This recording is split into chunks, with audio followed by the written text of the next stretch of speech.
hadn't set foot in Chicago for 3 years. Standing outside St. Augustine Cathedral, watching mourners file through heavy oak doors, I knew exactly how long it had been. 3 years, 2 months, and 16 days since the fight that severed me from my twin sister. The cab driver had asked if I was okay when I gave him the address. I must have looked as hollow as I felt. My reflection in his rearview mirror showed a stranger with blonde hair, pulled back too tight. Blue eyes rimmed red from crying on the flight from Prague. 28 years old, and I'd just lost the only person who shared my face, my DNA, half my childhood memories. Natalie was dead. Car accident, they said. The words in the email from her neighbor felt clinical, detached. Your sister passed away in a single-vehicle collision on Lakeshore Drive. Funeral services Friday at 2. I should have been here sooner. Should have answered her calls 6 months ago. Should have forgiven her for falling in love with a man whose world I couldn't stomach. But pride is a poison that works slowly, and now I'd never get the chance to tell her I was sorry. The cathedral steps were crowded with people I didn't recognize. Expensive suits, designer dresses, the kind of polished crowd that didn't belong at the funeral of a woman who used to steal my clothes and eat cereal straight from the box. These weren't Natalie's people. At least, not the Natalie I remembered. I pushed through the entrance. Late because my connecting flight had been delayed. The service had already started. A priest's voice echoed through the vaulted space. But I couldn't focus on his words. My eyes locked on the casket at the front, draped in white lilies. She was in there. My mirror image, forever still. Then I felt it, the weight of attention shifting like a physical force. Heads turned. One by one, the mourners twisted in their pews to stare at me. Gasps rippled through the crowd. A woman in the third row clutched her chest, her face draining of color. An older man stood abruptly, his chair scraping against marble. They were looking at me like I was a ghost. Of course, they saw Natalie. We were identical twins, same bone structure, same blue eyes, same wheat blonde hair. The only differences were invisible. She'd been fire where I was ice, impulsive where I was calculated. Our parents had trained us both, passed down their skills in observation, languages, survival, but Natalie had wanted freedom from that legacy. I'd embraced it. Natalie? Someone whispered her name like a prayer. I kept walking down the aisle, my heels clicking against stone. Every eye followed me. I didn't belong here. That much was clear. But I needed to see her one last time. Needed to say goodbye to the girl who used to hold my hand during thunderstorms when we were 6. My gaze swept across the front rows, searching for anyone familiar. That's when I saw him. He sat in the first pew, shoulders rigid beneath a black suit that probably cost more than my rent for a year. Dark hair, perfectly styled, strong jaw, the kind of profile that belonged on Roman statues. Even from behind, he radiated power, authority, danger. Gabriel Donatelli. Had to be. The man Natalie had chosen over me. He turned, and the world stopped. Devastation carved into every line of his face, transformed into something else. Shock, desperate hope, disbelief. Dark brown eyes, nearly black in the cathedral's dim light, went wide. His lips parted as if to speak, but no sound came. He rose from his seat, stumbling slightly, one hand reaching toward me. Natalie. His voice broke on her name, raw and desperate. How is this possible? The pain in his voice gutted me. He thought she was alive. He thought I was her, standing here when she should be in that casket. Everyone in the cathedral held their breath, waiting for the impossible. I stopped 3 feet away from him, close enough to see his hand trembling as it reached for me, close enough to see tears gathering in his eyes, close enough to watch hope and grief war across his features. "I'm not Natalie," I said quietly, my voice steady despite the chaos. "I'm her sister, her twin sister." The words hit him like a physical blow. His reaching hand froze in midair, then slowly lowered. The desperate hope in his eyes died, replaced by crushing realization, then confusion, then something harder. Sister. He said the word like he was testing it, trying to make sense of reality. Twin sister. Identical, I confirmed, watching him process this. "My name is Lauren Cooper." Natalie never mentioned me? Something flickered across his face. Pain. Betrayal. She said her parents were dead. No siblings. No family. His jaw clenched. She never mentioned you. Around us, whispers exploded. The crowd had gone from watching a miracle to watching a revelation. I could feel their eyes boring into me. Could hear fragments of conversation in multiple languages. My training kicked in automatically. Cataloging reactions. Measuring threats. We had a falling out, I said, forcing myself not to back away from his intensity. 3 years ago. When she told me about you. His dark eyes searched mine, looking for Natalie in my features and finding someone else entirely. You're real. You're not. He stopped himself, closed his eyes briefly. When he opened them again, the devastated man had been replaced by something colder, more controlled. We need to talk, after. I came for my sister's funeral, not after, he repeated, and it wasn't a request. He pulled a card from his jacket pocket and pressed it into my hand. 1 hour. The address is on there. Come alone, or don't come at all. He turned back to the service before I could respond, sitting down with rigid control, but I'd seen his hands. They were shaking. I forced myself to look away, to focus on the casket, made it to the 3rd row before my legs threatened to give out, slid into an empty space beside an elderly woman who crossed herself and muttered something in Italian. The priest continued speaking, but I caught fragments of whispered conversations around me, phrases in English, Italian, languages I recognized from my work as a translator. Does he know about the twin? How did she hide this? Look at his face. He's destroyed all over again. I studied the mourners while pretending to listen to the eulogy. There were too many of them, first of all. Natalie had been a free spirit, a photographer who traveled light and kept few friends, yet the cathedral was packed. Second, the security.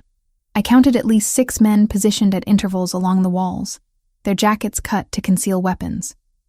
They weren't looking at the priest. They were scanning the crowd, watching exits, communicating with subtle hand signals. This wasn't a normal funeral. This was a fortress. My eyes drifted to conversations happening in hushed tones. A man in the 5th row was speaking rapid Italian to his companion, and I caught the words accident and Albanese and too convenient. Albanian. That sent ice through my veins. The Balkan mafias were notoriously brutal. If they were involved in Natalie's death, then this wasn't an accident at all. I leaned forward, straining to hear more. The man continued, mentioning Lakeshore Drive, brake lines, and something about a message. My translator's brain assembled the pieces automatically. They were discussing sabotage, murder. Someone had killed my sister. The service ended in a blur. People filed out to the reception hall attached to the cathedral. I stayed rooted in my seat, staring at the casket as workers prepared to move it. My hands trembled in my lap. I'd suspected something was wrong from the moment I read that email. Natalie was an excellent driver, paranoid about maintenance after our father had drilled vehicle safety into us as kids. A single vehicle collision on a straight stretch of road? It didn't add up. Miss Cooper? I turned to find an older man with silver hair standing in the aisle. His movements were careful, respectful, but his eyes held warning. I'm Franco Rinaldi. I handle security for the Donatelli family. The Mafia family, you mean? Mr. Donatelli would like to speak with you, privately, away from here. His tone was gentle but firm. Please, for your own safety. My safety? You look exactly like a woman who was murdered 3 days ago. There are people in this church who might not immediately understand you're not her. People who might see you as a threat, or an opportunity, or... He paused. Please come with me. Mr. Donatelli is waiting. I looked back at Natalie's casket one last time, then at the card Gabriel had given me. Just an address. No name, no business. The kind of place that didn't advertise. I'll follow you in my own car, I said. I'm not getting into a vehicle with people I don't know. Franco's mouth twitched in what might have been approval. Smart. The address is the reception venue. Many people will be there. You won't be alone with him. I stood, grabbed my purse, and followed Franco toward a side exit. As we passed through the doorway, I glanced back one more time. Gabriel stood by the casket, one hand resting on the white wood, his head bowed. Even from a distance, I could see his shoulders shaking. He'd loved her. Really loved her. And I'd just shattered whatever fragile hope my appearance had given him. I walked out into cold Chicago air, following Franco to a waiting car. My sister deserved the truth about her death. And if that meant walking into the world that had killed her, then that's exactly what I'd do, even if it destroyed me in the process. The reception was held in a private room that screamed old money and older secrets. Crystal chandeliers cast fractured light across marble floors. Waitstaff moved between clusters of mourners, offering champagne and whispered condolences. I accepted a glass I had no intention of drinking and positioned myself near a window. Black cars lined the curb, expensive ones. Drivers stood at attention, hands folded, eyes alert. This wasn't just wealth on display. This was power. I stayed on the periphery, listening. People talked more freely when they thought you weren't paying attention. My father had taught me that. Listen first. Act later. You look just like her. A woman's voice, soft and sad. I turned to find someone around Natalie's age, with kind eyes and a tissue clutched in her hand. I'm sorry. I'm Rachel. I worked with Natalie at the gallery downtown. Gallery. That was new. She never mentioned working at a gallery. She started about 8 months ago. Photography exhibits mostly. Rachel's smile trembled. She talked about you once. Said she had a sister she missed. The words hit harder than they should have. She said that? Not in detail. Natalie was private, but I could tell it hurt her. Whatever happened between you two. Rachel glanced around nervously. She was scared the last few weeks. Jumpy. Kept checking her phone, looking over her shoulder. Did you tell the police? The police? Rachel's laugh held no humor. Gabriel Donatelli owns half this city. The police don't ask questions he doesn't want answered. Before I could respond, the room shifted. Conversations quieted. Heads turned. Gabriel had arrived, and he brought the temperature down with him. He moved through the crowd like a knife through water, people parting instinctively. Franco walked 2 steps behind. Gabriel's gaze found mine across the space, and he gave a subtle nod toward a door on the far side. I should go, Rachel said quickly. Be careful, okay? She disappeared before I could thank her. I made my way to the indicated door, acutely aware of the attention I drew. Being Natalie's ghost was exhausting. The door led to a smaller room, intimate and windowless. Gabriel stood with his back to me, staring at a painting. Franco flanked the entrance like a sentry. Close the door, Gabriel said without turning around. I did. The sound of the lock clicking felt ominous. You wanted to talk, I said, refusing to show nervousness. So talk. He turned slowly, and the grief I'd seen in the cathedral had been replaced by something harder. Controlled. You said you believe Natalie was murdered. Why? Because she was an excellent driver who maintained her vehicle obsessively. Because single-car accidents on straight roads don't happen without cause. And because I heard your people talking about Albanians and sabotage during the service. Something flickered in his expression. Surprise. You speak Italian. Among other languages. Translator. It's how I make a living. I crossed my arms. Your turn. Who are the Albanians and why did they want my sister dead? Gabriel moved to a sideboard and poured amber liquid into 2 glasses. He offered me one. I shook my head.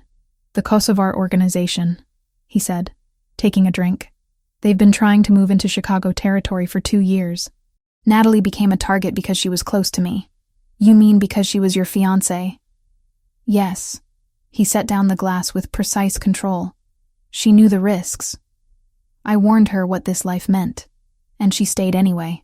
The bitterness in my voice surprised me. That sounds like Natalie, always running toward the fire. She was brave. She was reckless. I met his dark eyes. There's a difference. Gabriel studied me with unsettling intensity. You are nothing like her. Finally, something we agree on. When Natalie spoke, it was with passion, fire. Emotion ruled her decisions. He stepped closer, and I refused to back away. You calculate. You observe. You weaponize silence. Is that an insult or a compliment? An observation. He was close enough now that I could smell his cologne. Something expensive and cedar dark. One that makes me wonder why she never mentioned having a twin. Especially one trained to disappear. My blood went cold. What? You move like someone taught you to avoid detection.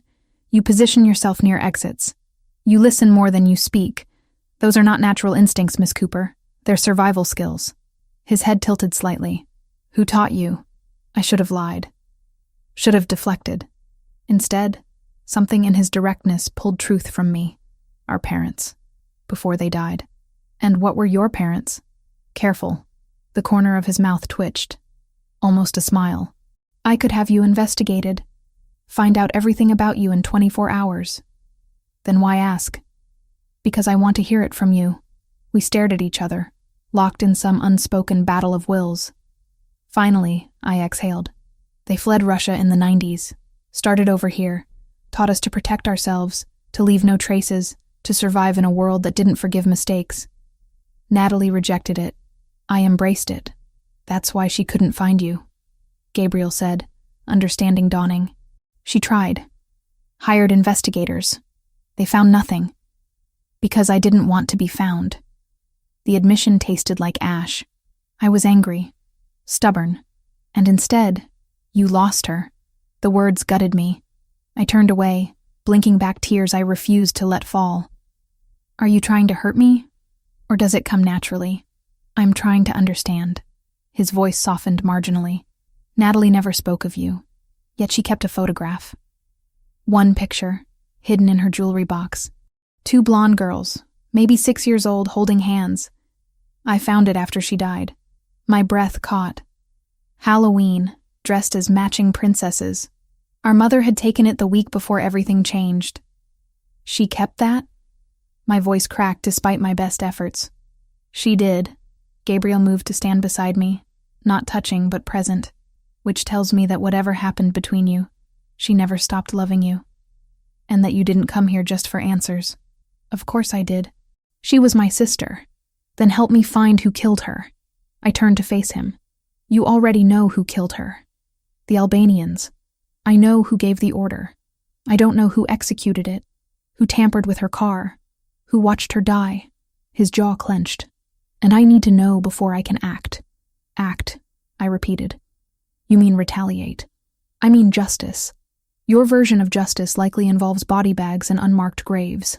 He didn't deny it. Does that bother you? It should have. Normal people were bothered by violence, by vengeance, by the kind of justice that happened in shadows. But I wasn't normal. I'd been raised by people who understood that some threats required permanent solutions. No, I admitted quietly. It doesn't. Gabriel's expression shifted, something almost like respect crossing his features. Then work with me. Your skills, my resources. We find the truth together. And then what? I go back to my life and pretend this never happened? If you're smart, yes. I laughed, the sound harsh. I stopped being smart the moment I got on that plane to Chicago. Miss Cooper. Franco spoke from the doorway, his tone urgent. We have a situation. Gabriel's posture changed instantly, becoming something dangerous. What kind of situation? The kind that followed her here. My stomach dropped. What? Franco pulled out a phone, showed us security footage. Black sedan parked across from my hotel. 2 men visible inside, faces obscured. The timestamp showed them arriving 10 minutes after I'd checked in this morning. Albanian? Gabriel asked. Most likely. They've been stationary for hours. I processed this information with forced calm. They followed me from the airport, or they've been monitoring the funeral. Gabriel countered, waiting to see if anyone unexpected showed up. His dark eyes fixed on me. Which you did. So what? They know Natalie had a twin. How is that a threat? Because you're asking questions. Because you look exactly like the woman they killed. He pulled out his phone, typed rapidly. You're not going back to that hotel. Excuse me? Franco, take her to the house. North property, full security detail. I am not going anywhere with you, I said firmly. I can handle myself. Against trained killers? With what? Sharp words and careful observation? His tone turned sharp. This is not negotiable, Miss Cooper. You involved yourself in this by coming here. Now you're a target. I can protect you or I can have someone clean up your body when they're finished. Your choice. The brutal honesty should have terrified me. Instead, something in me responded to it. The part that Natalie had shared. The part that recognized danger and ran toward it anyway. Fine, I said, but we do this my way. I'm not a prisoner, and I'm not helpless. I help investigate, or you can explain to the police how you let your dead fiancé's twin sister get murdered under your watch. Gabriel's eyes narrowed. Are you threatening me? I'm negotiating. For a long moment, we stood locked in silent combat. Then, impossibly, he smiled. A real smile. Small and sharp. Natalie never threatened me. She would beg, cry, seduce. You hold a knife to my throat and dare me to bleed. Is that a yes? That's a we'll discuss terms in a secured location. He gestured to Franco. Take her. I'll handle things here and meet you in an hour. Franco moved toward me, respectful but firm. I grabbed my purse and followed him out a side exit, away from the reception, away from witnesses. As we walked toward a waiting car, I pulled out my phone and sent a quick message to my emergency contact. Just in case. The last thing I saw before the car door closed was Gabriel watching from a window, his expression unreadable. I'd just agreed to enter the world that killed my sister. The world I'd spent my whole life learning to avoid. But Natalie deserved the truth, and I was going to get it, even if it destroyed me. Franco drove in silence, his eyes constantly checking mirrors. 2 cars followed us, maintaining precise distance. Protection detail, I assumed. The cityscape blurred past until buildings gave way to trees, then water. Lake Michigan stretched dark and infinite to our right, moonlight carving silver paths across its surface. How far is this place? I asked, breaking the quiet. 20 minutes north of the city. Secure location. Franco's tone was professional, almost gentle. Mr. Donatelli has several properties. This one is the safest. Safe from what, exactly? The Albanians you all keep mentioning? His jaw tightened. From anyone who might want to hurt you because of who you look like.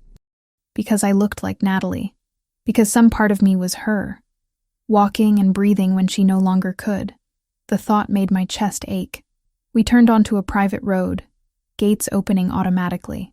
The property emerged from darkness like something out of a film. Modern architecture mixed with classic stonework. Floor-to-ceiling windows glowing warm against the night. Manicured lawns sloped down to a private dock. Money didn't just whisper here. It sang. Men in dark suits stood at strategic points. They nodded to Franco as we passed, their attention sharp and assessing when they saw me. I counted 8 visible guards. Probably more I couldn't see. Franco opened my door, and I stepped out into cold air that smelled of water and pine. Your luggage will be retrieved from the hotel and brought here. For now, let me show you inside. The foyer took my breath away. Marble floors, a staircase that curved like art, paintings that belonged in museums. But it was the photographs that stopped me cold. Natalie. Everywhere. On the mantel, the side tables. An entire wall dedicated to her smile, her laughter, her life with Gabriel. My throat constricted. This was his grief on display. His love immortalized in frames. Mr. Donatelli keeps her memory close, Franco said quietly, noticing my reaction. He has not been the same since she died. They were together, how long? 2 years. She changed him, made him want to be better. Franco's expression softened with genuine affection. She was light in a dark world, and I was the shadow of that light, the painful reminder of what he'd lost. Franco led me upstairs, down a hallway lined with more art. He opened a door to a guest room that was larger than my entire apartment in Prague. King bed, sitting area, balcony overlooking the lake. Everything was cream and silver, elegant and impersonal. You'll be comfortable here. Bathroom through that door. Clothes in the closet if you need them. He paused at the threshold. There are guards outside, but they're for your protection, not to keep you prisoner. Mr. Donatelli will arrive soon. Until then, rest. You're safe here. The door closed with a soft click, leaving me alone with my thoughts and my sister's ghost. I explored the room with professional thoroughness. 2 exits, The door and the balcony.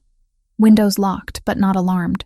Third floor, too high to jump, but possible to climb down if necessary. Old habits from childhood training, assessing every space for escape routes. The closet held women's clothing. Natalie's, I realized, touching soft fabrics in jewel tones. Emerald, sapphire, ruby. She'd always loved bold colors. I'd preferred neutrals, grays and blacks that helped me disappear. Even our wardrobes reflected who we'd become. Movement outside caught my eye. I moved to the window, careful to stay partially hidden. A car pulled up, and Gabriel emerged, followed by another man I didn't recognize. They spoke briefly, Gabriel's body language tense, authoritative. Then he looked up, directly at my window, as if he knew I'd be watching. Our eyes met across the distance. Even from here, I felt the intensity of his gaze. He disappeared inside. Minutes later, a knock on my door. "Come in," I called, already knowing who it was. Gabriel entered, and the room seemed to shrink around his presence. He'd removed his suit jacket, loosened his tie. Exhaustion lined his face, but beneath it, something harder remained. The grief-stricken fiancé from the funeral had been replaced by someone else entirely. Someone dangerous. "You settled?" he asked, closing the door behind him. As much as one can be when kidnapped by a Mafia boss. His mouth quirked. Rescued. The word is rescued. Semantics. He moved to the window, looked out at the dark water. This was Natalie's favorite room. She'd spend hours on that balcony, photographing the lake at different times of day. The information hurt. "You brought me to her room? It's the safest one. Best sightlines, reinforced walls, direct access to security." He turned to face me, though I suppose that wasn't the only reason. What was the other reason? Maybe I wanted to see if you'd react the same way she did. If you'd stand at that window and see what she saw. His dark eyes searched mine. But you don't. You cataloged exits, assessed threats, calculated risk. Even in grief, you're a survivor first. Is that criticism? It's admiration. He crossed to a dresser, opened a drawer, and pulled out a leather journal. I found this after the funeral, hidden in Natalie's things at the gallery. The police report on her accident is cursory at best. But this tells a different story. He handed me the journal. Natalie's handwriting covered the pages, familiar loops and curves that made my heart clench. I forced myself to focus on the words. Dates, times, descriptions of men following her, license plates, notes about conversations she'd overheard. My sister had been investigating something, documenting it with the same thoroughness our father had taught us. She was tracking the Albanians, I said, flipping through pages, trying to identify who was giving orders, who was making moves. Without telling me, Gabriel's voice held pain and anger in equal measure. She knew I would have stopped her, protected her. Instead, she played detective and got herself killed. She was trying to help you. She was trying to prove something. He moved closer, looking over my shoulder at the journal. Natalie always felt like she didn't belong in my world. Too soft, too innocent. She wanted to prove she could handle it. I found an entry dated 3 weeks before her death. The handwriting was shakier here. Urgent. She mentions a name. Silvio. Says he's been acting strange, taking calls he doesn't want overheard. Gabriel's entire body went rigid. "Show me." I pointed to the passage. Natalie had written about seeing Silvio meeting with someone at a restaurant downtown. A man she described as Albanian based on his features and language. They'd exchanged an envelope. "Silvio Moretti," Gabriel said, his voice dropping to something lethal. "My counselor. I've known him 15 years. Trusted him with everything. Natalie suspected he was working with the Albanians?" Suspected. Not confirmed, but I could see the gears turning in his mind, reassessing every interaction, every decision. If she's right, if Silvio betrayed me, then he didn't just pass information. He killed her.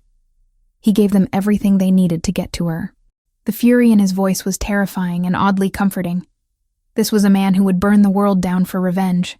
"We need proof," I said, forcing logic into the emotional storm. "Suspicion isn't enough. Proof can be extracted. Through torture, that won't hold up in any court." Who said anything about courts? Gabriel took the journal from my hands, his fingers brushing mine. The contact sent electricity up my arm. You need to understand something, Lauren.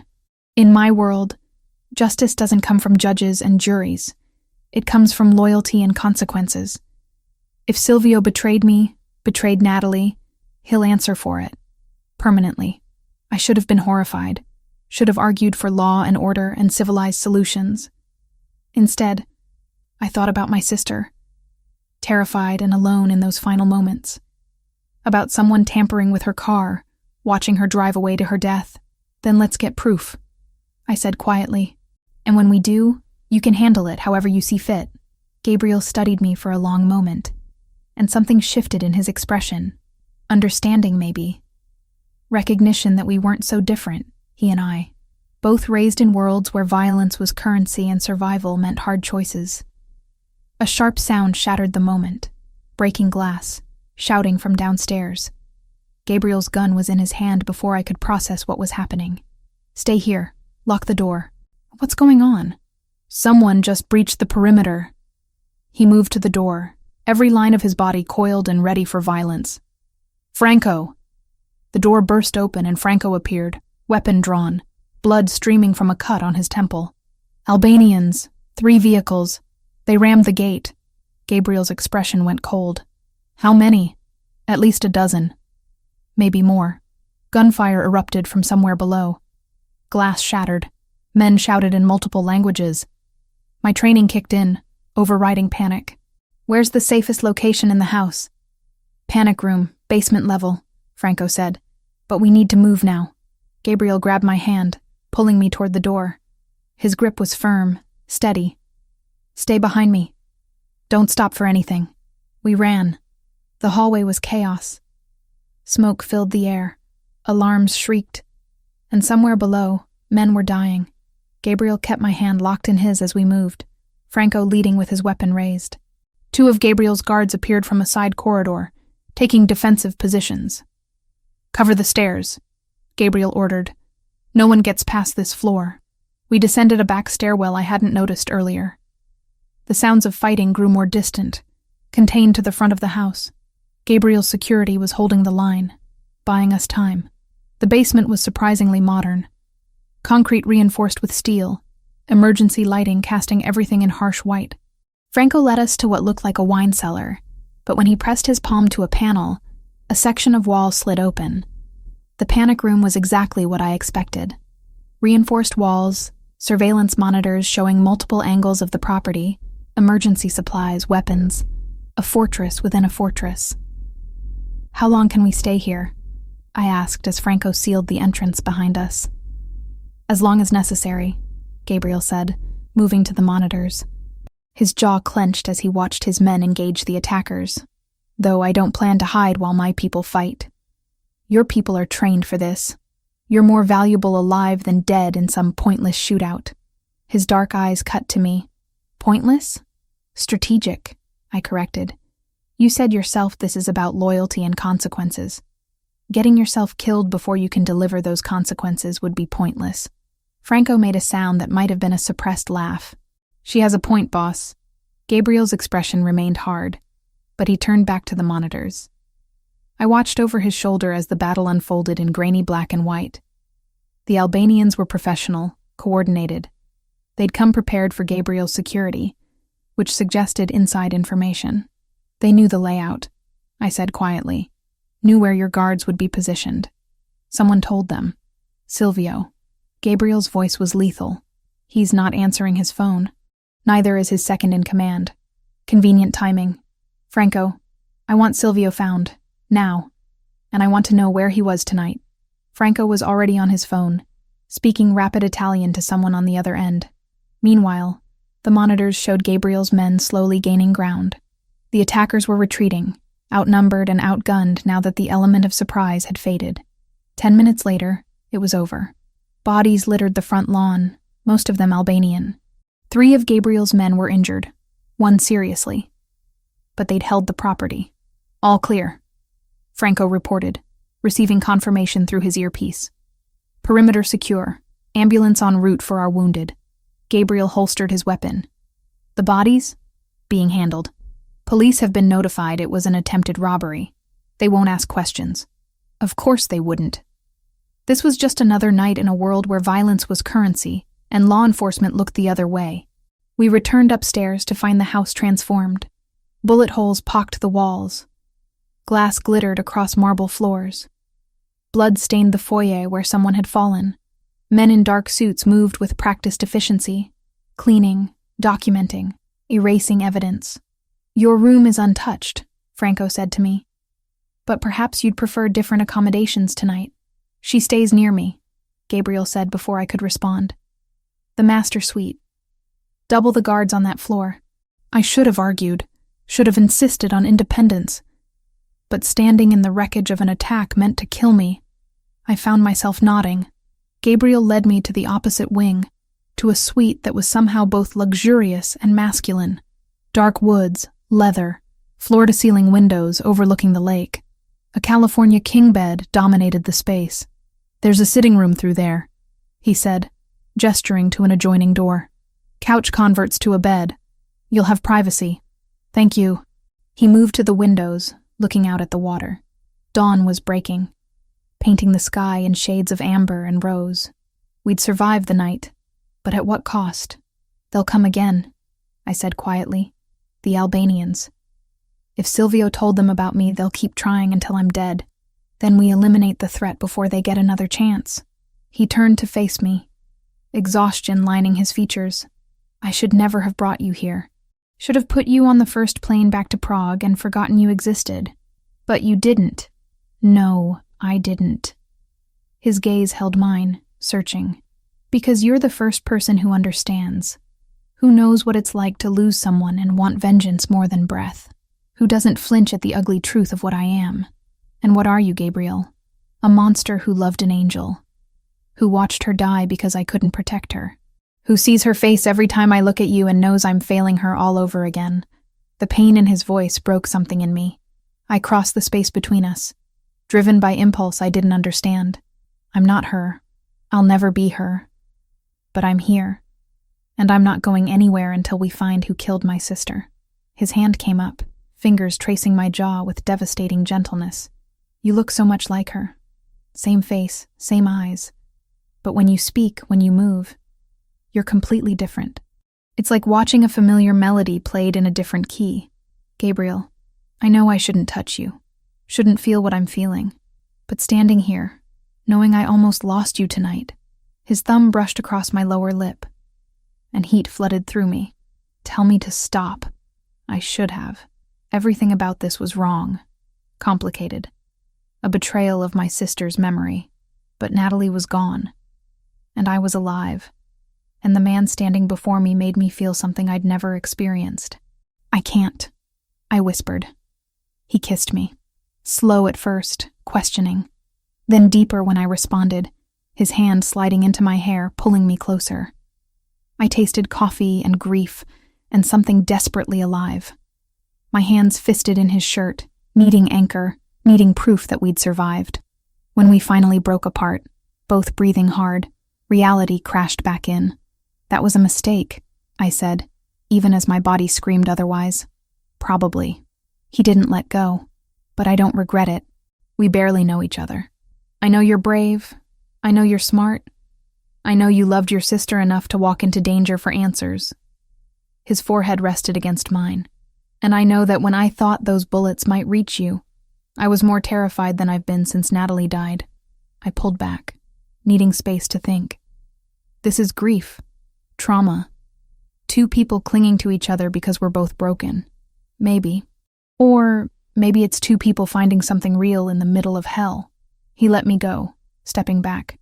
"Get some rest. We'll talk about Silvio when you wake up." "Where are you going?" "To deal with the aftermath. To make sure my men are cared for. To start hunting the bastard who betrayed us." His expression hardened. "And when I find him, I'm going to make sure he regrets every breath he took after selling out Natalie." He left before I could respond, leaving me alone in his suite, with the taste of him still on my lips, and questions I couldn't answer. I wandered into the sitting room, found the couch. Through the windows, the lake stretched endless and serene, indifferent to the violence that had unfolded on its shores. Somewhere out there, Silvio was hiding. Somewhere out there, the Albanians were planning their next move. And somewhere in this complicated mess, I was falling for the man who'd loved my sister first. I pulled out my phone, scrolled through old messages from Natalie. Most were years old before our fight. Pictures of her smiling, voice memos of her laughter, evidence of a life lived fully. One message caught my attention, sent 6 months before she died. I met someone, Lore. Someone incredible and terrifying and completely wrong for me. If you were here, you'd tell me to run. But I think I'm going to stay and see where this goes. I hope someday you'll forgive me enough to meet him. She'd been talking about Gabriel, about falling in love despite knowing the danger, about choosing to stay anyway. And now I was following her path, step by terrible step. A soft knock interrupted my thoughts. Franco stood in the doorway, carrying a tray with coffee and pastries. Thought you might need this. It's been a long night. Thank you. I accepted the coffee gratefully. Franco, can I ask you something? Of course. Gabriel and Natalie. Were they happy? He considered the question carefully. They were complicated. She brought light to his darkness, but she was also frustrated by the limitations of his world. He loved her desperately, but struggled to let her be independent. They fought about it often. About her investigating the Albanians? About everything. She wanted to prove herself capable of surviving his world. He wanted to keep her sheltered from it.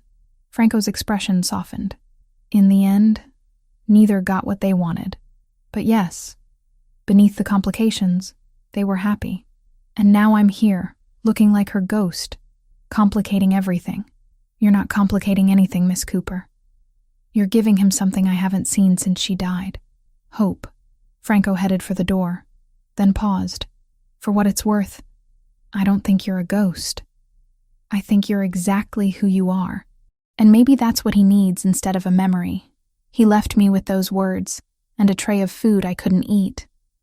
Outside, the sun climbed higher. I'd come to Chicago for answers about Natalie's death. Instead, I'd found myself tangled in the same dangerous web that had killed her. And worse, I was starting to understand why she'd stayed. I woke to the sound of raised voices. For a disoriented moment, I forgot where I was. Then reality crashed back. Gabriel's house. The attack. The kiss that shouldn't have happened. I checked my phone. 2 p.m. I'd slept for hours. The voices were coming from downstairs. I recognized Gabriel's tone. Controlled fury barely leashed. I moved to the door, cracked it open enough to hear. I don't care what excuse he gives. Gabriel's voice carried up the stairwell. Silvio knew about the attack. His phone records show calls to known Albanian operatives. Boss, he's asking to meet. Says he can explain everything. That was Franco, measured and careful. It's a trap. Probably. But he claims he has proof the Albanians are planning something bigger. Silence stretched. Then Gabriel spoke. His voice colder than I'd ever heard it. Set it up. Neutral location. Full security. And Franco? Whatever happens, Silvio doesn't walk away. I dressed quickly in clothes from the closet. Black jeans that fit surprisingly well. A charcoal sweater. Natalie's clothes, I realized. We'd always been the same size. Gabriel was in his office when I found him, standing at the window with his back to the door. He didn't turn when I entered, but his shoulders tensed. You heard, he said. Statement, not question. Hard not to. You weren't exactly quiet. I wasn't trying to be. He finally faced me, exhaustion carving lines around his eyes. Silvio wants to meet tonight, claims he has information, and you think it's a trap. I know it's a trap. The question is whether the information is worth walking into it. He moved to his desk, pulled up security footage on his computer. We found him through his mistress.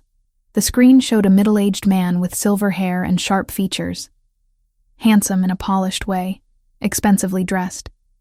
He was pacing in what looked like a hotel room, phone pressed to his ear, gesturing wildly. That's Silvio? 30 years in this life. I've known him since I was 18. Gabriel's jaw clenched. And he sold out Natalie for what? Money? Territory? Cowardice? He looked at me, really looked, and something shifted in his expression. You're wearing her clothes. Everything else I own is still at the hotel. She wore this the night I met her, gallery opening downtown. She took my picture without asking, said I had interesting shadows. The intimacy of the memory hung between us. Gabriel, I know this is complicated, that I should keep my distance, that you're her sister and this is wrong. His hand moved to my face, cupping my cheek. But I can't seem to stay away from you. We kissed once, in the aftermath of violence and grief.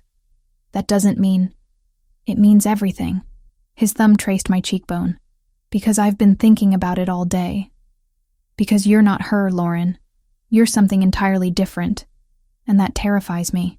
I should have pulled away. Instead, I leaned into his touch. What are you saying? I'm saying I want you to come with me tonight. To the meeting with Silvio. I want your eyes on this. Your instincts. You see things others miss. He paused. But more than that, I want you close because the thought of you out of my sight makes me reckless. You want me at a confrontation with the man who killed my sister. I want you helping me get justice for her. I considered this. Every rational part of me screamed that I should leave Chicago. But the part that had loved Natalie, that had inherited our parents' darkness, wanted to see Silvio's face when he realized his betrayal had consequences. Okay, I said. I'll come. Gabriel pulled a small handgun from his safe. Glock 43, 9mm, easy to conceal. Franco will get you a holster. I took the weapon, checked the chamber, tested the weight. The movements came automatically, muscle memory from training sessions when I was 15. You handle that like you've done it before, Gabriel observed. I have. Though I've never shot at a person. Hopefully tonight won't be your first time.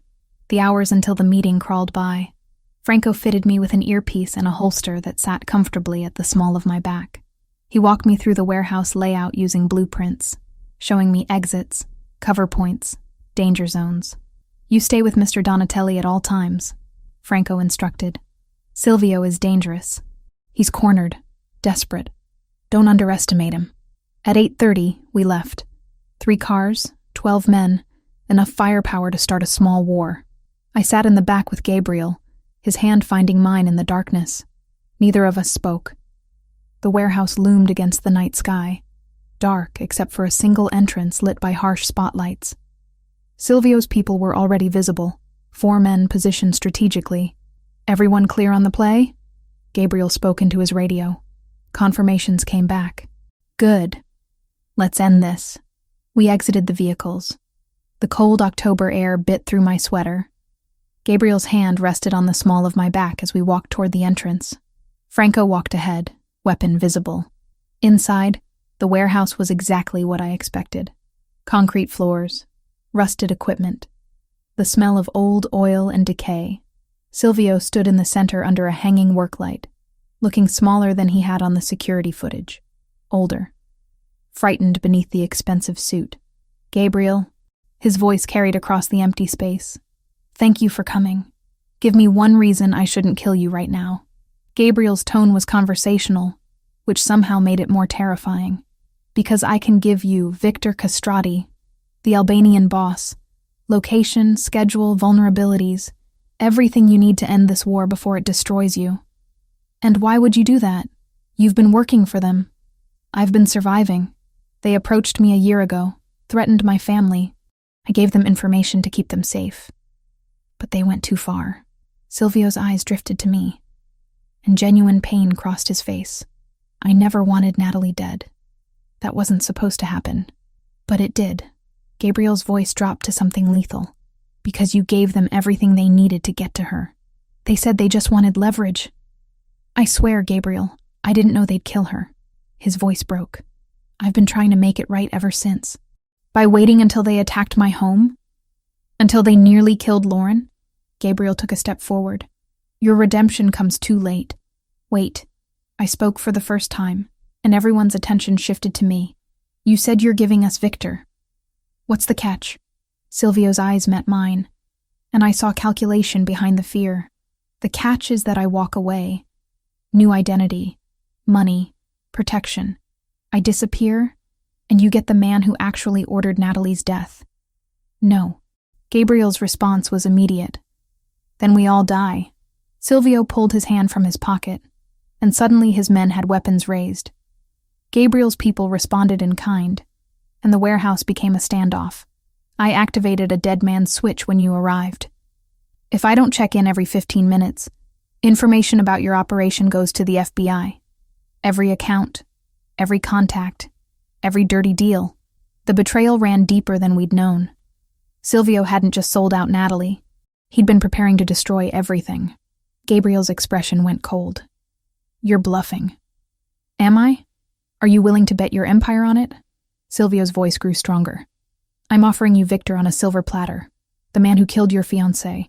Take the deal, Gabriel. Let me go, and I'll give you vengeance. The silence stretched tight as a wire. I could feel Gabriel's fury radiating beside me. He wanted Silvio dead. But he wanted Victor more. Show me proof, Gabriel said finally.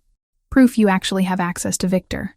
Silvio pulled out his phone, tapped the screen, then turned it toward us.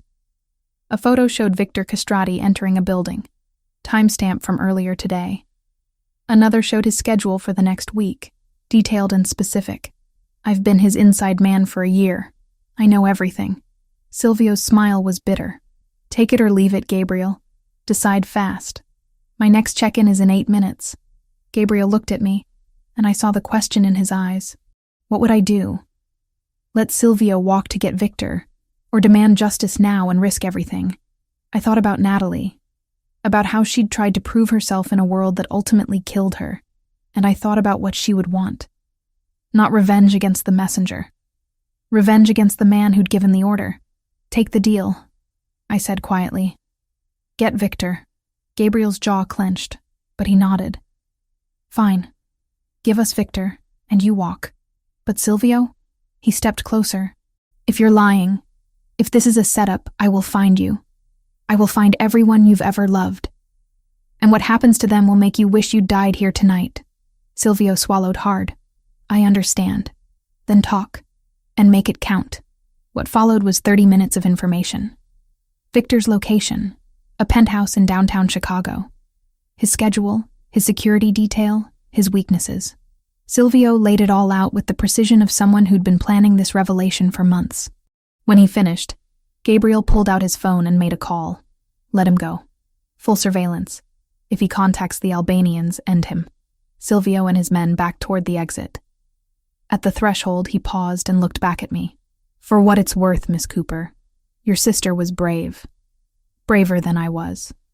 I'm sorry I couldn't protect her. Then he was gone, disappearing into the night with his freedom bought in blood money and betrayal. Gabriel turned to me, and the fury in his eyes was breathtaking. We're going after Victor tomorrow night, and when we find him, I'm going to make sure he knows exactly why he's dying. Good, I said simply, because I want to be there when you do. The day of the operation felt surreal. Gabriel's people moved through the house like shadows, assembling weapons, reviewing blueprints, communicating in coded language. I stayed in Gabriel's office, monitoring communications equipment while Franco walked me through the plan.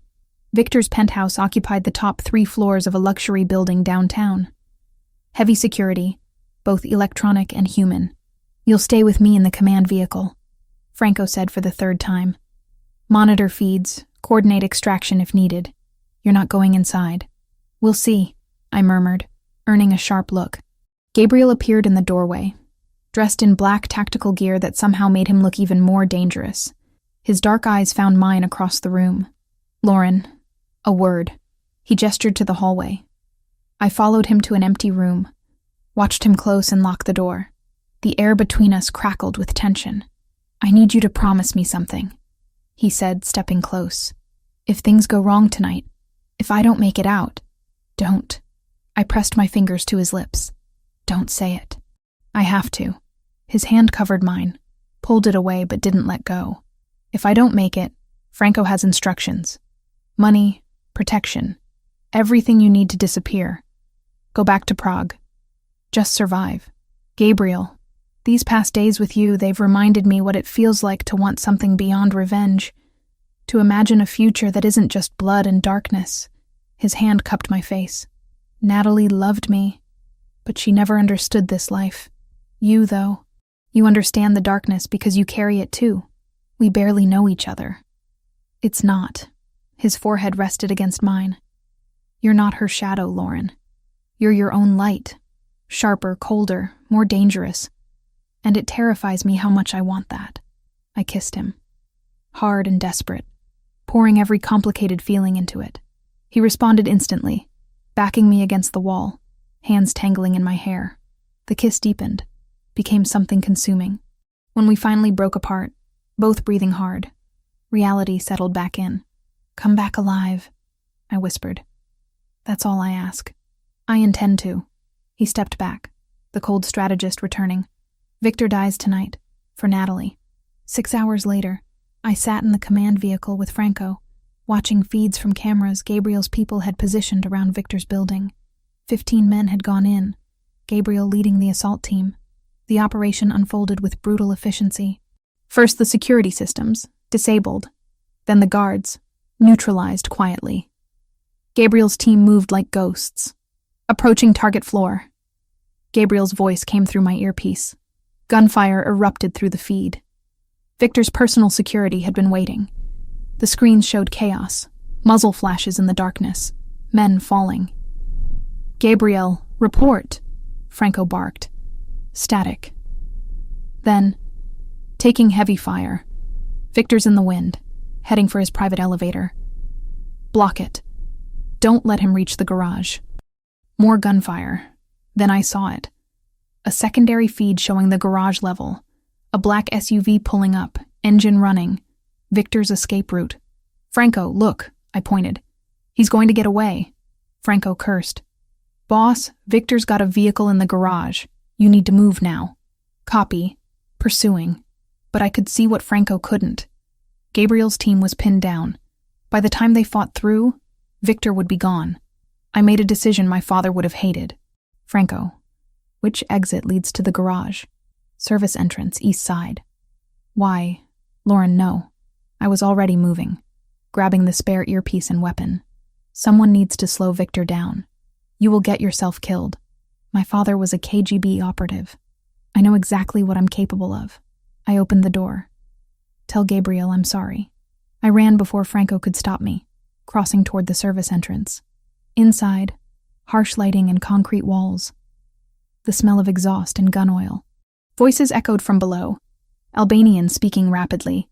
3 men, maybe 4. The garage appeared around a corner. 2 SUVs, engines running. Victor stood beside one, cold eyes and expensive suit.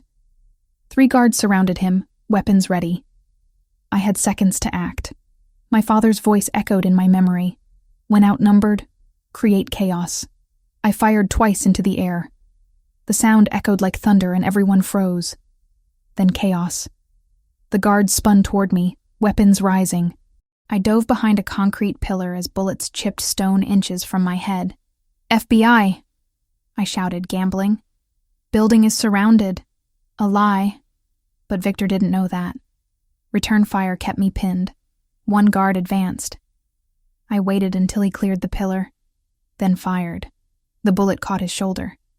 He went down, and I felt nothing. Just cold calculation. Then new gunfire erupted from the entrance. Gabriel and his team poured into the garage, and suddenly Victor's people were caught between 2 threats. The remaining guards went down under coordinated fire. Victor tried to run, but Gabriel was faster. He tackled the Albanian boss, and they went down hard. I emerged from cover, watching Gabriel pound his fist into Victor's face. Rage and grief channeled into violence. Gabriel, stop. I moved closer. We need him conscious. He froze, fist raised. Blood covered his knuckles. Slowly Gabriel stood, dragging Victor up with him. You killed her, Gabriel said, voice shaking. Say it. Victor spat blood. The Cooper woman? She was collateral, meant to hurt you. Her name was Natalie. Gabriel's gun pressed against Victor's temple. And she was worth 10 of you. Gabriel, I put my hand on his arm. Not like this. Make him answer for it properly. Turn him over to your contacts. Let him rot in prison where his own people can reach him. Gabriel's finger tightened on the trigger. For a heartbeat, I thought he'd ignore me. Then slowly, he lowered the weapon. "Franco, take him." Gabriel shoved Victor toward his second-in-command. "Make the calls. Get him buried somewhere he'll never see daylight again." Franco moved quickly, securing Victor while calling in favors. Around us, Gabriel's team conducted cleanup. Gabriel turned to me, and I saw it happen. The moment he processed what I'd done. "You could have died." His voice was quiet, dangerous. "You could have died, and it would have been my fault. I made a choice. Victor was escaping. Not you." The words exploded from him. "I can't lose someone else. I can't watch someone else I care about bleed out because of this life. But you didn't. I'm fine." He pulled me against him, holding tight. "Don't do that again. Don't make me choose between revenge and keeping you safe." "Okay," I whispered. "I promise." We stood like that while his team worked around us. Eventually, Franco approached. "Boss, we need to move. Police will be here in 10 minutes. Gabriel released me slowly. "Lauren rides with me." The drive back was silent. Gabriel's hand found mine in the darkness, trembling. Not from fear, from the aftermath of violence, from nearly losing control, from having to choose. Back at the house, his people melted away. Gabriel led me upstairs to his suite, into the bathroom where he turned on the shower and just stood there, staring at nothing. "Let me help," I said quietly. I helped him remove the gear, the weapons, the vest. Beneath it all, bruises were already forming. A graze on his ribs where a bullet had come too close. "This needs cleaning," I said. "It's fine." "It's not fine. Sit down." He obeyed. I found a first aid kit, cleaned the graze with careful efficiency. My hands didn't shake. "That would come later. You're good at this," Gabriel observed. "I've had practice." "Your parents really were operatives." "Yes, they taught us everything. How to survive, how to disappear, how to do what's necessary." I taped a bandage over the wound. "How to live with the consequences of hard choices." "And can you live with what you did tonight?" I met his eyes. "I don't know yet. Ask me tomorrow." "Tomorrow." He pulled me close, buried his face in my hair. "Tomorrow we figure out what comes next. Tonight, I just need you close." I leaned into him, and we stayed like that while water ran in the shower, steam filling the room. Outside, the lake was dark and peaceful. Natalie had been avenged. Victor would pay for what he'd done. But the cost was written in blood and bullets and the knowledge that I'd crossed a line tonight. And the terrifying part was that I didn't want to go back. 2 weeks after Victor's capture, I stood in my hotel room staring at a plane ticket to Prague. The room felt sterile after Gabriel's lake house, all beige walls and generic art. My luggage sat packed by the door, ready for a life I wasn't sure I wanted anymore. My phone buzzed. Gabriel, for the 3rd time that morning. I let it go to voicemail. We'd been dancing around the same conversation for days, both knowing we needed to talk, but neither brave enough to start. The truth was simpler and more complicated than either of us wanted to admit. I'd fallen for a man who commanded an empire built on violence. A man who'd loved my sister first. A man whose world had already taken one person I loved. I needed space to think, to breathe, to figure out who Lauren Cooper was when she wasn't running on adrenaline and grief. The knock on the door wasn't surprising. I'd known he'd come eventually. Gabriel stood in the hallway, dressed in casual clothes that somehow made him more intimidating. Dark jeans, leather jacket, that scar on his chin catching the light. He looked exhausted, haunted. "You weren't going to say goodbye," he said quietly. I didn't know what to say. "How about the truth?" He stepped inside, and I closed the door. "How about telling me you're leaving because you can't handle what we did? What I am, what this life costs. It's not that simple." "It's exactly that simple." He moved to the window, stared out at the skyline. Natalie struggled with the same thing. She wanted to love me but hated what loving me meant. The compromises, the violence, the constant danger. She tried to prove she could handle it, and it killed her. "I'm not Natalie." "No, you're stronger, colder, more capable of surviving this world." He turned to face me. "Which is exactly why I shouldn't ask you to stay. Because you could. You could adapt, build a life here, become part of this. And watching you do that, Watching this darkness consume someone else I love would destroy me. The words hung in the air. Someone else I love. He'd said it casually, like it was obvious. You don't love me, I said, needing to believe it. You love what I represent. Closure with Natalie. A second chance. Is that what you think? He crossed to me, hands framing my face. I loved Natalie. Past tense. She was light and joy and everything good. But you, Lauren, you're something entirely different. What am I then? You're the first person who sees what I am and doesn't flinch. Who understands that some darkness can't be washed away with good intentions. Your sharp edges and cold calculation. But beneath that, you're fiercely loyal. Protective. His thumb brushed my cheekbone. You're everything I didn't know I needed. And I'm terrified of losing you before we even have a chance. I wanted to believe him. Wanted to think we could build something real from tragedy. But reality was less forgiving. Victor is in custody, I said, stepping back.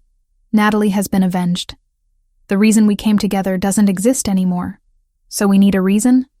We can't just be two people who found each other in the dark. Not when one of those people runs a criminal empire and the other has spent her whole life trying to escape that world. I gestured to the luggage.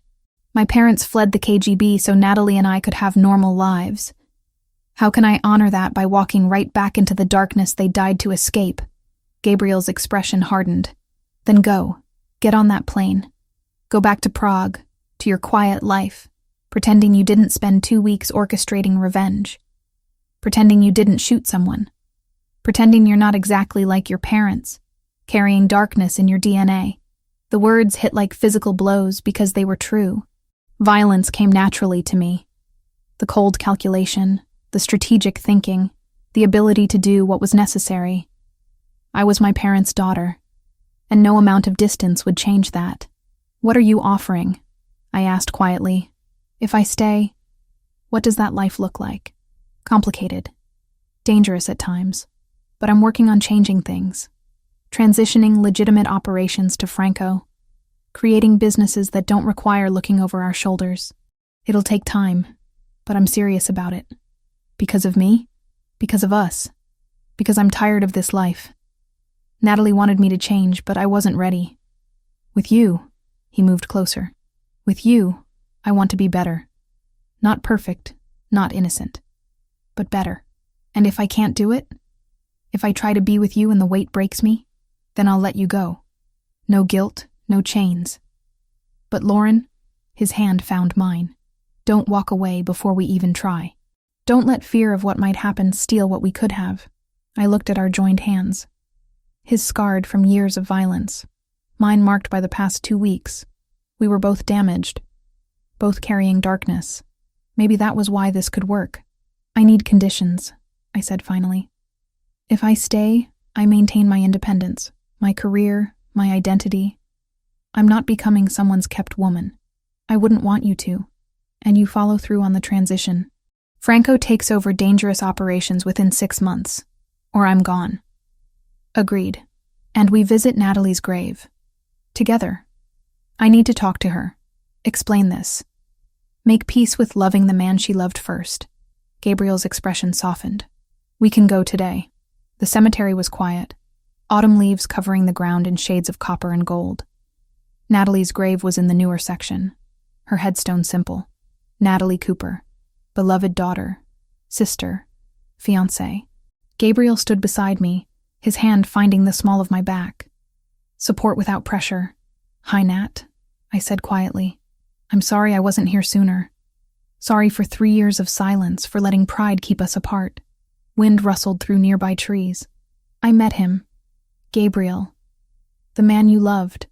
I glanced at him. You were right. He's worth the risk. Worth the complications. I didn't understand that before, but I do now. I loved her, Gabriel said, speaking to the stone. But I wasn't good enough for her. Wasn't ready to be what she needed. I failed her and I'm sorry. Tears tracked down my face. I'm going to try, Nat. To be with him. I need you to be okay with that. I need to believe you'd understand. The wind picked up, and somewhere a bird called. It felt like permission. Gabriel pulled me against his side. She'd want you happy. She'd want both of us to find something good from all this pain. You think so? I know so. Natalie was many things, but she wasn't vindictive. She loved you. That doesn't stop just because she's gone. We stood there for long minutes. Finally, I placed flowers on the grave, white lilies like the ones at her funeral. I'll come back, I promised. I'll tell you how it goes. You won't be forgotten, Nat. Not by me, not by him. You'll always be part of our story. As we walked back to the car, Gabriel's arm around my shoulders, I felt something shift. Acceptance. The past couldn't be changed. Natalie was gone, and two people who'd found each other through tragedy were choosing to see if love could grow in darkness. Where to? Gabriel asked as we reached the car. I looked back at Natalie's grave one last time, then at the man beside me. Home, I said simply. Take me home. He understood. Not my hotel, not Prague. Home to the lake house, to the life we were choosing to build together. The drive back was quiet, comfortable. Gabriel's hand found mine across the console, and I didn't pull away. This was my choice, my risk, my leap into the unknown. And for the first time since arriving in Chicago, I felt something beyond grief and anger. I felt hope, fragile and frightening, but undeniably real. The lake house appeared through the trees, windows glowing warm. Franco stood on the porch, but he smiled when he saw us. "Welcome back, Miss Cooper," he said. "Your room is ready. Though I suspect you'll be needing different accommodations now." "Franco," Gabriel warned, but there was no heat in it. "What?" "I'm just saying what everyone's thinking." Franco's expression turned serious. "For what it's worth, I'm glad you stayed. Boss needs someone who isn't afraid to challenge him." "That's the plan," I said. Inside, the house felt different. Less like a monument to Natalie, and more like a place that could hold new memories. Her photos were still there, still honored, but they didn't dominate. Gabriel had made changes, creating space for me without erasing her. "I'll have your things moved from the hotel tomorrow," he said, leading me upstairs. "But tonight, I just want you here. Want to know you're safe, that you're staying, that this is real." We reached the master suite, and he paused. "Last chance to change your mind. To say this is too fast, too complicated, too much." I kissed him instead of answering. Slow and deep, pouring certainty into it. When we finally broke apart, he rested his forehead against mine. "I'll spend the rest of my life proving you made the right decision." "Good," I whispered, "because I'm going to hold you to every promise you made today." Outside, the lake reflected the rising moon, dark and peaceful. Tomorrow would bring challenges, complications, the hard work of building something new from broken pieces. But tonight, for the first time since Natalie's death, I felt like I was exactly where I belonged. In the darkness, finding light. In the grief, finding love. In the ending, finding a beginning. Based on the outline and the style of the previous transcriptions, here is part 8. 9 months had passed since I'd chosen to stay. 9 months of watching Gabriel slowly transform from a man who ruled through fear into someone building something legitimate. The transition wasn't easy or clean, but it was real. Tonight was the culmination of everything. A charity gala at the Four Seasons, benefiting victims of organized crime. The irony wasn't lost on anyone. Gabriel Donatelli, former Mafia boss, now funding programs to help people escape the life he'd once commanded.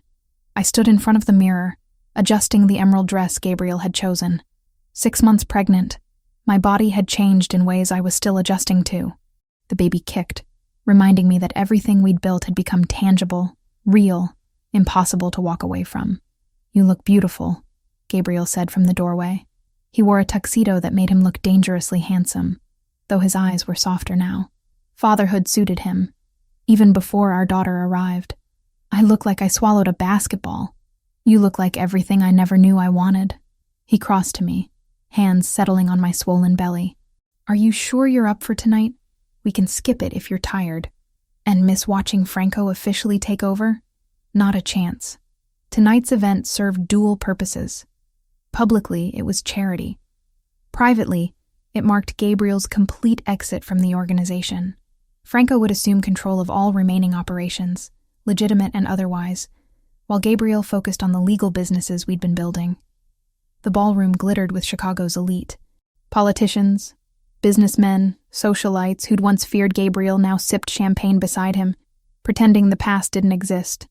Money had a way of buying amnesia. Franco approached, looking uncomfortable in his tuxedo. "Boss, everything's ready. Contracts are signed, transfers are complete. As of midnight, it's all mine. Not boss anymore," Gabriel corrected gently. "Just Gabriel. You're the one they answer to now." Franco's expression was complicated. Pride and apprehension mixed together. "You sure about this? Walking away completely? I'm building something better. For her. For our daughter." Gabriel's hand found mine. "The old life is yours. Make it whatever you want it to be. I'll make you proud." "You already have." I excused myself to use the restroom, navigating through the crowd with the gracelessness of late pregnancy. The hallway was quieter, and I took a moment to breathe, pressing a hand to my lower back. That's when I noticed him. A man stood near the service entrance, watching the ballroom with intense focus. Mid-30s, dark suit. But something about his posture was wrong. Too rigid, too alert. His hand kept drifting to his jacket, and I recognized the gesture. He was armed. My training kicked in despite months away from that world. I observed without seeming to, noting details. The slight bulge under his jacket, the way he tracked Gabriel's movements, the Albanian accent I caught when he spoke into a phone. Victor's cousin. Had to be. Silvio had warned us there were relatives who might seek revenge, but we'd thought we'd neutralized the threat. I moved quickly, circling back toward the ballroom. Found Franco first. "Threat. Service entrance. Albanian. Armed. Watching Gabriel." Franco's expression hardened instantly. "Get to Gabriel. Now. Don't let him out of your sight." I pushed through the crowd, pregnancy making me slower than I wanted. Gabriel was near the stage, speaking with a city council member, oblivious to danger. The lights dimmed for the scheduled presentation. Perfect cover for an attack. I reached Gabriel, grabbed his arm. "We need to move. Now." "Lauren, what?" "Albanian. Service entrance. He's here for you." Gabriel's transformation was instantaneous. The civilized businessman disappeared, replaced by the predator. His hand found the small of my back, guiding me toward an exit. Too late. The man emerged from the service entrance, weapon rising. Everything happened in seconds. Franco appeared from nowhere, tackling the Albanian before he could fire. They went down hard, and the crowd erupted into screams. Gabriel shielded me with his body, backing us toward cover. More security poured in, Gabriel's former men who still protected him.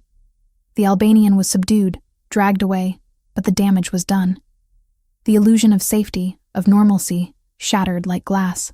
Gabriel held me, hands checking for injury. "Are you hurt? Is the baby—" "We're fine, I'm fine." But my hands were shaking now, adrenaline catching up. "How did he get in? Your security?" Was focused on external threats. He came as catered staff. Gabriel's jaw clenched. "This is my fault. I should have been more careful. This is Victor's cousin's fault. And it's over now." I pressed his hand to my belly where our daughter kicked. "We're alive. We're together. That's what matters." Police arrived, asking questions we'd answered 100 times before. Former associates vouched for Gabriel's reformed status. The Albanian was taken into custody. And slowly, the chaos settled. In the aftermath, we stood on the hotel balcony overlooking the lake. The same lake we'd stared at from Gabriel's house months ago. Dark and peaceful. And indifferent. "Maybe Franco should handle everything," Gabriel said quietly. "Maybe I'm fooling myself thinking I can build something clean from this. You already are building it, one foundation at a time." I leaned into him. Tonight was one man's vendetta. Tomorrow is a foundation helping abuse survivors. A scholarship program. Legitimate businesses employing people who need second chances. That's your legacy now. Our legacy. His hand covered mine on my belly. Her legacy. Speaking of which, we need to finalize her name. I thought we agreed. Natalie. I'd suggested it weeks ago. And Gabriel had cried. Not from grief this time, but from something gentler. Gratitude that I wanted to honor my sister this way. Natalie Cooper Donatelli, I said, testing it. Our daughter, carrying both our pasts into a better future. She'll be extraordinary, just like her mother. 3 weeks later, I sat in the same hospital where I'd once translated for victims of violence, now giving birth to hope made flesh. Gabriel held my hand through every contraction, every push, every moment of pain that led to something beautiful. When they placed our daughter in my arms, tiny and perfect and ours, I looked at Gabriel and saw tears streaming down his face. She has your eyes, he whispered, blue like the lake, and your stubborn chin. I traced the line of her jaw. Natalie, meet your father, the man who loved your namesake and chose to become better. Meet your mother, Gabriel added, kissing my forehead. The woman who saved me when I didn't know I needed saving. Later, when visitors had gone and the room was quiet, Gabriel pulled out his phone and showed me a photo. Natalie's grave, now marked with fresh flowers and a small plaque. Aunt Natalie, it read. Forever loved, never forgotten. I went this morning, he explained. Told her about the baby, about you, about how we're trying to build something good from all the pain. What did she say? Nothing. Everything. The wind blew, and it felt like permission, like she was telling us to stop looking back and start looking forward. I held our daughter closer, breathing in her newborn scent.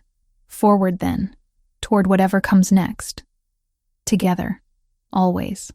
Outside, the sun rose over Chicago, painting the sky in shades of gold and rose. A new day, a new beginning, a new life built from darkness and grief, and the stubborn choice to try.